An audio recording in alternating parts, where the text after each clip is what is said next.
Once upon a time, in a faraway kingdom, there lived a kind and beautiful girl named Cinderella. She lived with her wicked stepmother and two selfish stepsisters who treated her poorly and made her do all the household chores. Cinderella's life was hard, but she remained kind and hopeful. Every day, she dreamed of a better life. Palace. The king was holding a grand ball in honor of the prince, who was searching for a bride. All the young maidens in the kingdom were invited. Cinderella's stepsisters were thrilled and spent days preparing for the ball. Cinderella wanted to go too, but her stepmother scoffed at the idea and gave her even more chores to keep her busy. Undeterred, Cinderella found an old gown that had belonged to her mother and began to fix it up. However, her stepsisters saw her in the dress and tore it apart, leaving Cinderella in tears. As she wept in the garden, her fairy godmother appeared. With a wave of her magic wand, she transformed Cinderella's rags into a stunning gown and turned a pumpkin into a magnificent carriage.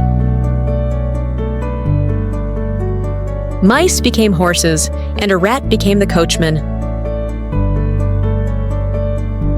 Cinderella could now go to the ball, but there was one condition.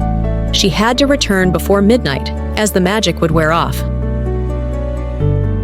Cinderella arrived at the ball, and everyone was captivated by her beauty, especially the prince.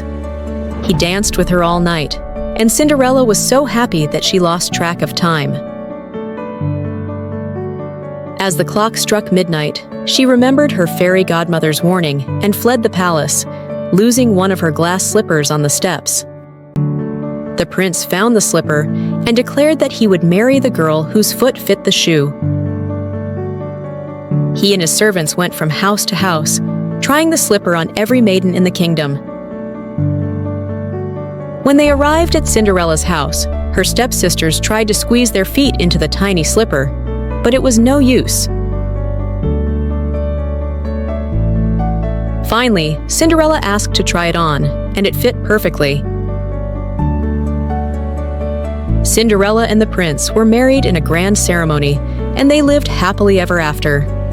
Her kindness and patience had been rewarded, and she was finally free from her stepmother's cruelty.